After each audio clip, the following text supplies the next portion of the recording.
Hi, everybody. I'm Dennis Prager. This is Dennis Prager's house, Dennis Prager's fireplace, and Dennis Prager's dog, Otto, who, as I have told you, I do believe may be the most famous dog in America, or at least maybe tied for first. Maybe he's even just in second place. But the good news, as I keep telling you, which shows good rearing, none of it has gone to his head. That's right. And that's the way it should be. Anyway, it is great to be with you. I explain each week. This is completely non-scripted. It is completely spontaneous. I don't even have makeup on, which is probably apparent, which is probably not a great thing, but nevertheless, it is what it is. So I usually offer some thoughts, and then I take your questions. I'm going to take questions, and then I'm going to offer thoughts today. There's a reason, as you will realize when I do. So here we go. And by the way, I don't rehearse these answers. I'm sure I would give better answers if I did, but it's just part of the way of doing this Fireside Chat, which, by the way, getting a lot of views. We're approaching 1 million every week. And I was thinking, I mentioned on my radio show, for those who don't know, I do a radio show. You could hear it anywhere in the world on the internet and in most cities in the United States on radio as well. And I was mentioning, I saw ratings for the cable news networks. More people watch this than I believe. I think, the last thing I want to do is misstate it, but I think than any given show on CNN in the United States, at any rate. So it's a very amazing thing to think about. I would like everybody to see it, and it has nothing to do with me. It has to do with these are really good ideas. And where do you get good ideas these days? I mean, think about it. What did I just read? That California schools are going to teach the fluidity of gender to kindergartners?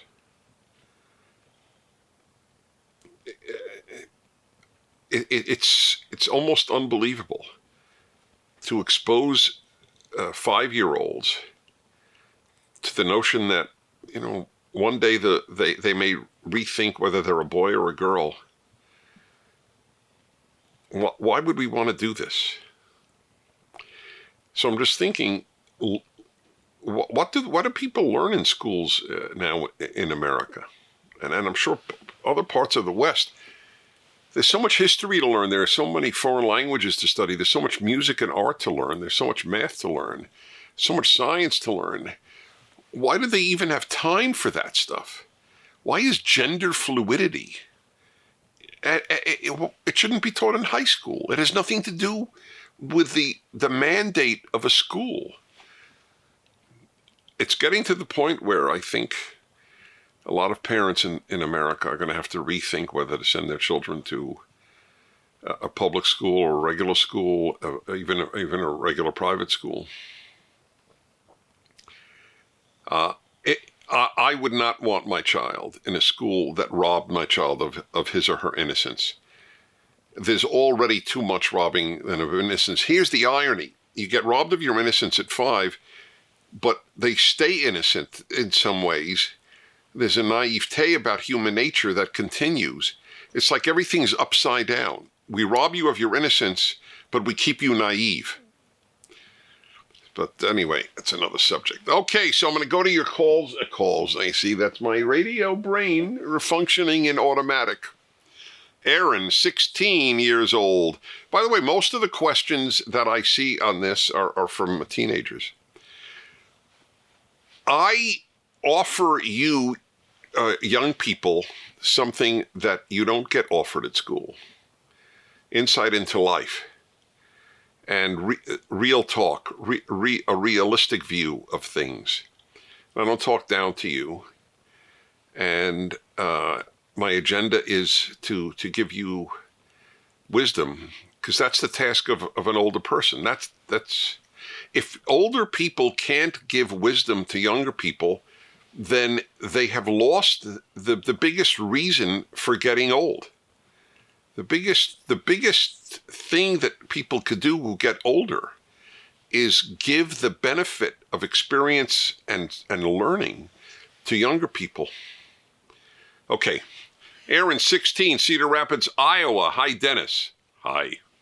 What are the characteristics of a good man, and how can I grow to be one? Aaron, I would like to give you a hug. The very fact that you care about that makes you an outlier, unfortunately. How many people want to be good? Not a good student, not a good athlete, not a good doctor, which is all fine, by the way. Just good. A good person? Whew. Who's teaching young people? Who taught This is not new, by the way. Almost none of this, the gender fluidity is new. But it was all there when I was your age, too. And the nonsense. In fact, that's why I wrote a piece, How I Found God at Columbia, because in graduate school I was taught so much nonsense. I was going out of my mind. How could I be taught so much nonsense by bright people? Anyway, it's you could see it on the internet, How I Found God at Columbia. And I spoke about it at Columbia, but they wouldn't allow it. Isn't this amazing? Columbia would not allow it to be, what is the word, simulcast? What is our term? When we broadcast and it's live on the internet? Live stream. Live stream. They wouldn't allow it. Isn't that amazing? So, this is not new. Wanting to be a good person is the most important thing everybody should aspire to. Everybody. Everything else is secondary in importance. Everything. To be a good person, and it isn't easy. I have a speech which is available. I'm not making an ad here. It's just that's where it's available. I don't even own the Prager store. My syndicator does, which is fine. But you can download it from the Prager store. On raising good people. And I explain what parents could do in order to do it. The first thing you have to do, you at 16 or your parents, is this has to be your priority. You have to consider that more important than what college you get into or even whether you go to college. It's more important than anything else in life. Aspiring to be a good person. Not perfect. Okay? Don't aspire to be perfect. It's not attainable. It'll drive you crazy. It'll drive the people around you crazy. And then there's no room for any vices and spices of life that are not perfect. It's like, as many of you know, I smoke cigars. Just to give an example, I'm sure a perfect person. I don't know why not, but a perfect person wouldn't smoke cigars. And believe me, that's not my only imperfection. But that's okay. This stuff, you like going to a casino every so often, go to a casino. In other words, whatever it might be, so long as you're not hurting anybody or yourself, it's okay. I don't want people to be saints. Okay? I want people to be good. It's an important distinction. So I love that you want to be. I think the first thing you have to do is realize, I know. The first thing you have to do is realize that you can't follow your heart. You have to follow a code of goodness. And you can't rely on your feelings to guide you in the right direction. Because it's true about everything. You feel like having cheesecake, but if you need to lose weight, it's not a good idea. We have to battle our nature all the time. That's the way it is for people to stay faithful in marriage. Most people have to battle their nature, especially men, not only men, but especially men. And every man knows this. That's why a lot of men historically have been afraid to get married. Oh my God, I have to be faithful the rest of my life. This is really what goes on in a man's mind. It's not what goes on in a woman's mind. A woman has other issues that go on in her mind. Oh my God, I'm going to compromise perhaps some career ambitions for the making of a family. Both sexes have to battle with various things. Life is filled with battle, but it's a good battle, and you get better. So in that regard, I always tell parents, teach your kids self-control is infinitely more important than self-esteem. That's a beginning. You have to figure out how to control yourself, but not too much that you'll go nuts or become unfun. So good, not saint. So anyway, I've written a lot about that, and that's the reason for my latest book, which I'm going to talk about after the questions. Jack, 15, Boston, Massachusetts. Can you get value out of the Bible if you are not religious? So I've started with questions because I'm going to talk to you about the publication just last week of the second volume of my Bible commentary, The Rational Bible. I don't have religious people in mind when I'm writing this 5-volume commentary on the first 5 books of the Bible. I have you in mind. Wisdom is wisdom. You don't have to be religious to get wisdom from the Bible. Absolutely not. Abraham Lincoln kept the Bible on his a nightstand, read it every single night for its wisdom. He almost never went to church. You hear, Otto, everybody? I must say, I'm the one who really stays humble because it's almost inevitable that when I start talking, he starts snoring. There is, thank God you don't. And then I'd have to seek a different form of livelihood, and certainly that would end the Fireside Chat, unless people played it in order to effectively fall asleep. But Otto is Otto. Of course, you get value out of the Bible if you're not religious. But here's the thing. I do believe that if you are not religious and you are open-minded, certainly I could speak for my commentary, which is called The Rational Bible because I only use reason. I don't ever appeal to your faith. However, reason is my vehicle to faith. Just want you to know. I'm not unique in that way, but I admit that I'm probably somewhat atypical. Reason is my road to faith. Ethan, 20, Las Vegas, Nevada. Howdy doody, Dennis. I like that. Howdy doody, Dennis. That's awesome. One bit of my life advice my mother has always told me is, quote, the only person who will care about you in life is you. And I wanted to know your thoughts on that. Just so we're clear, I have an extremely loving, caring, and supportive family, but my parents are not afraid to kick me in the behind, metaphorically, maybe it shouldn't only be metaphoric, to get me to be a better person each day. Well, your parents sound great. Your mother sounds fantastic. It's not, your mother's point is an excellent point. She wants you to understand everybody. Very few people are going to be preoccupied with you. You're preoccupied with you. All right? And that's normal. You're not preoccupied with almost anybody else. The exception is parents are preoccupied with their children often, but while they love them forever in healthy cases, they're not as preoccupied when they're 30 as when they're 3. I mean, it's just, you can't be and you shouldn't be. You have to live your own life, among other things. And anyway, what are you going to do when they're 30? You can't hover over them as you did when they were 3. So your mother's point is well taken. It's not literal.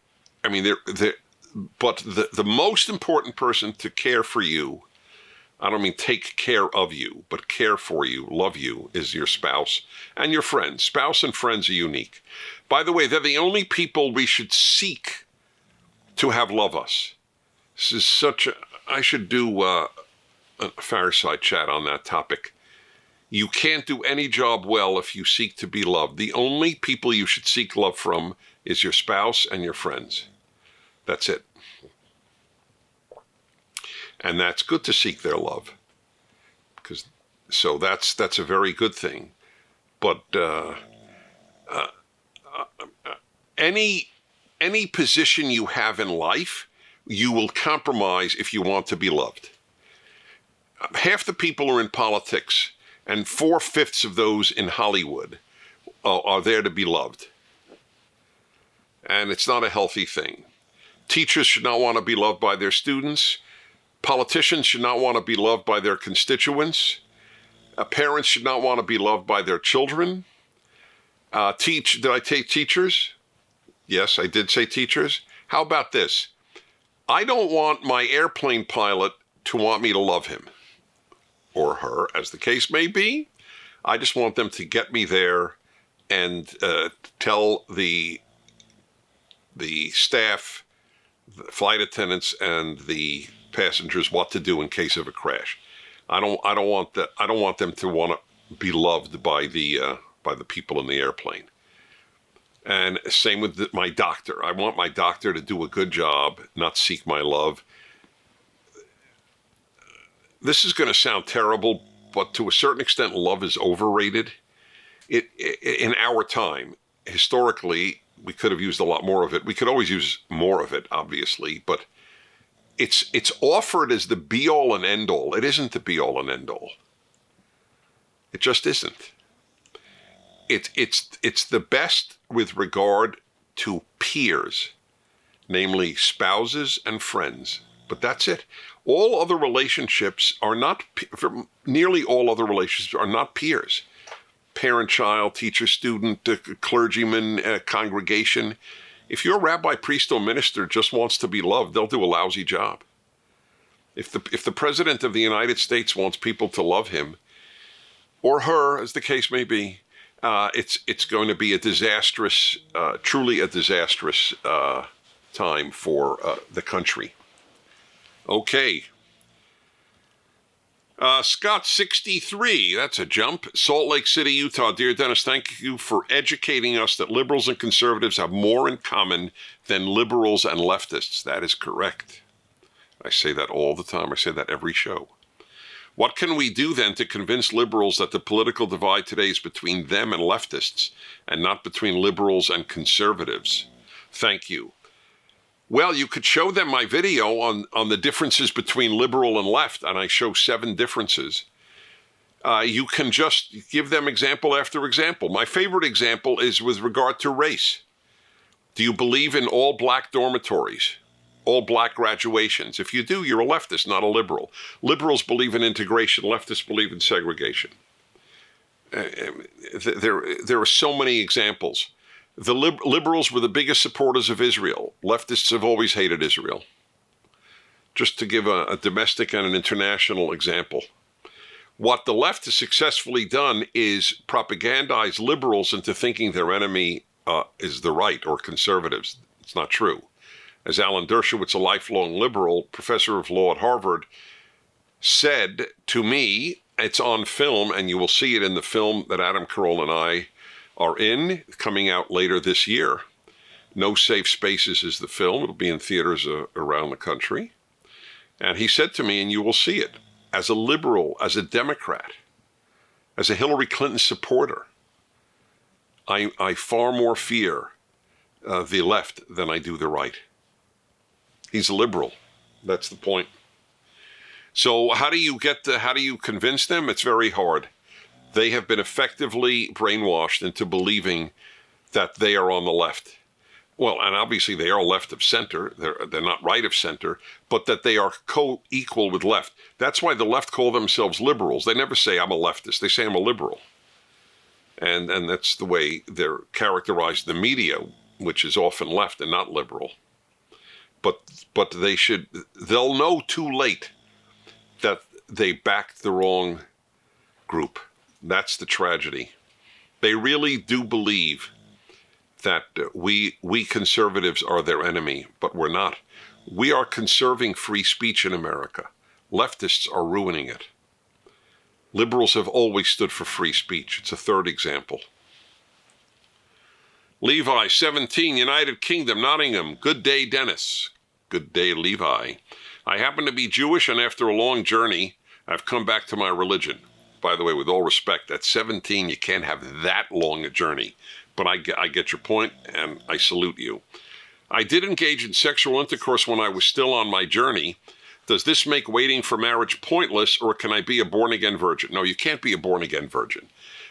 I know you're being funny, and it is funny, I understand. No, of course it's not pointless.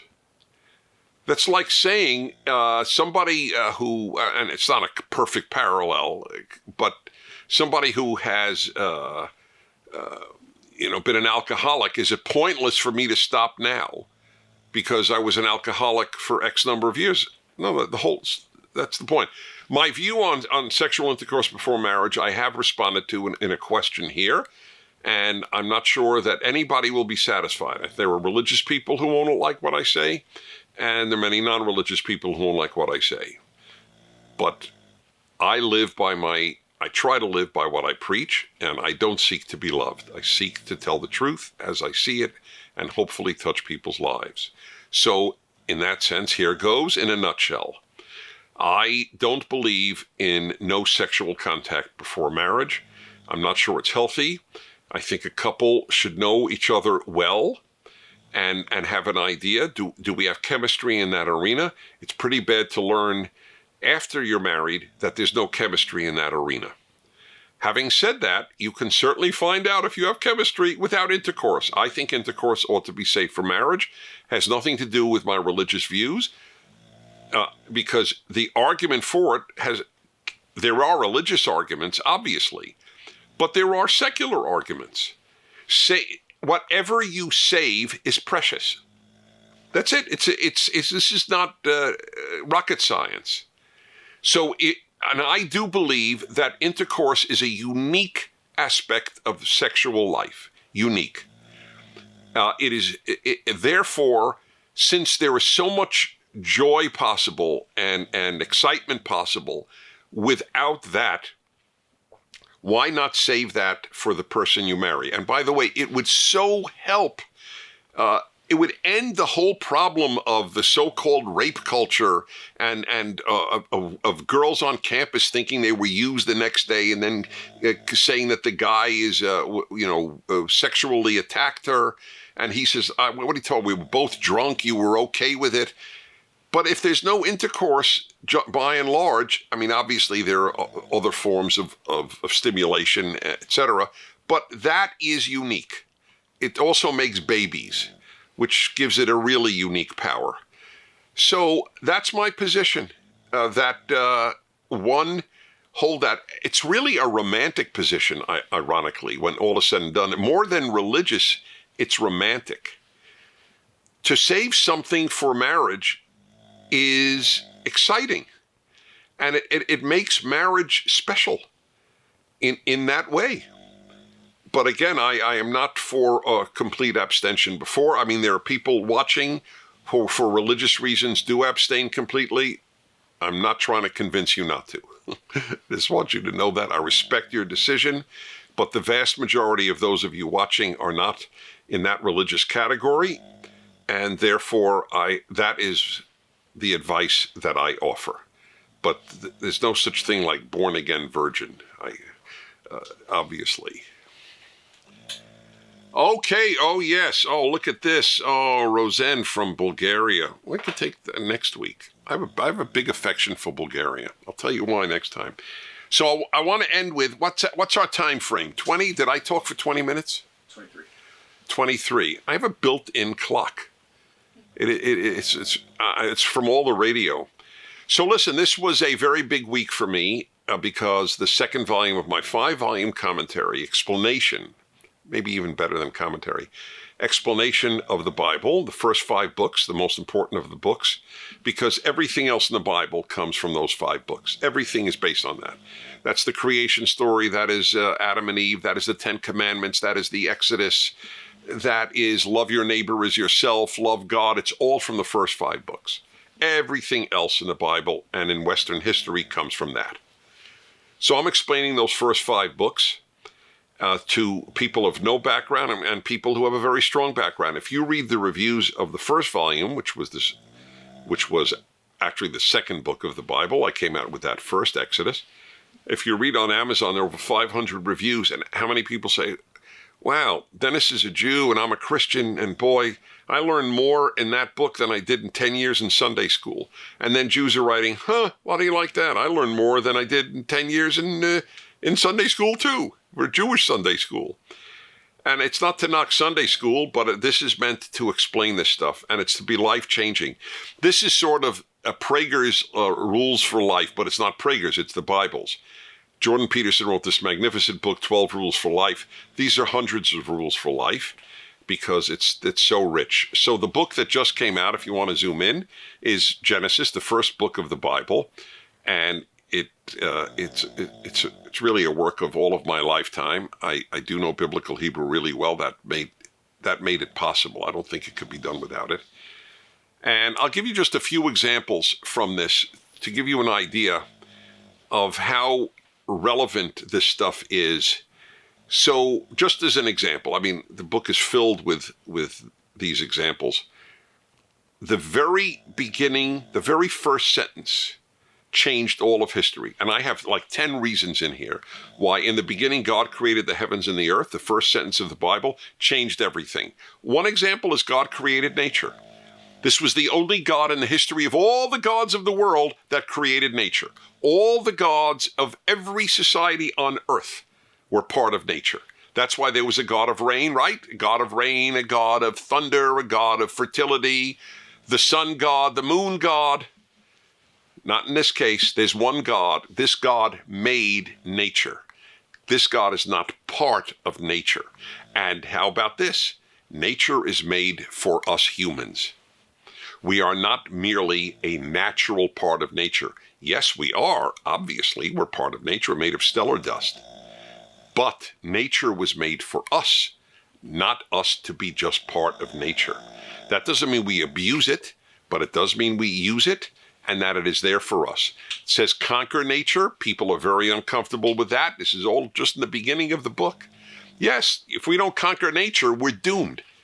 What is getting a cure for disease if not conquering nature? Isn't the plague natural? Isn't cancer natural? Of course they are. Our task is to conquer nature, or nature will conquer us. That's the irony. I have a love of the beauty that is within nature. There's no question. I mean, I get chills at the Grand Canyon. I understand that. And I am in awe of the natural processes of the world and of the universe for that matter. But I don't have any romantic view of nature. If we don't conquer nature, nature will destroy us. See, this is a good example of growing up. Not, oh, nature, oh, Gaia, the goddess. People are worshiping the earth now. I don't. I worship the creator of the earth. There's a very big difference between worshiping the earth and the creator of the earth. All of this stuff is in here. This is life-changing stuff. People want to take down the statues, not just of Confederate soldiers in the United States, but of George Washington now, because he owned slaves, and of James Madison, he owned slaves, and Thomas Jefferson, he owned slaves. So they judge the past by the standards of the day. But in verse 1 in here, God saves Noah. In the flood story, God saves one good human being named Noah. But you know what it says? It doesn't say Noah was good. It says Noah was good in his generations. That one verse taught me you can only judge people in their generations, not in ours. Otherwise, nobody who ever lived is good. I got all that.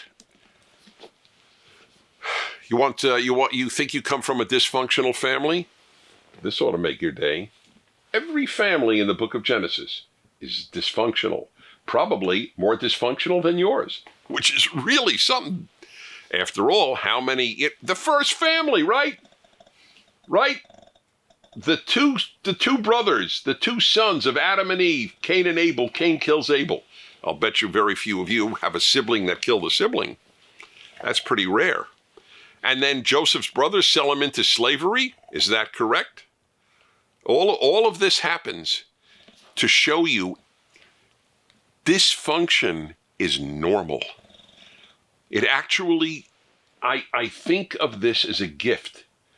So you think you have a problem, family? Please know problems in family is normal. An untroubled family is a pretty rare thing. How you doing, Otto? Otto comes from a very untroubled family. See, here's the irony. That's why he's sleeping, because this is not relevant to him. This family has been very good to him. And as it should be. And he's been good to us, I have to say. Anyway, all of this is in here. Listen, if 1/10 of you get the book, this will be a powerful statement of what I believe in the bottom of my heart. That's why I'm working so hard on this. People tend not to write Bible commentaries to get wealthy. I mean, let's be honest. But I do believe that if this book becomes even nearly as important as it was in Western history, we will save the West. This is the foundational work, even if you're an atheist. At least learn it. Listen, I love reading people who explain Shakespeare to me. I don't fully understand Shakespeare, and English is my native language. But I need help. How much more so do you need it in this?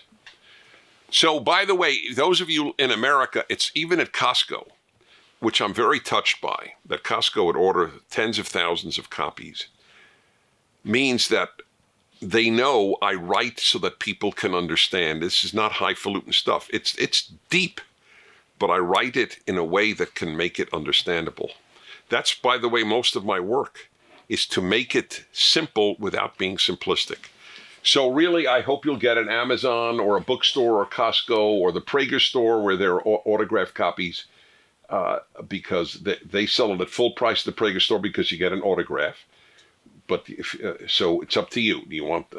I level with people. You want the autograph? It's the list price, and if you want deduction, obviously Costco or Amazon or what have you. It's called The Rational Bible. It's meant to change your life for the better, and I just hope you'll get it as I work on the 3rd volume for hopefully publication next year. Anyway, it is great to be with you as always. I will be with you next week. So from my home to yours, thank you so much on behalf of Otto and all those who make the broadcast possible. Have a wonderful week, and I'll see you in a week. Thanks. Thank you for watching. If you'd like to keep these Fireside Chats free, please do by donating to PragerU.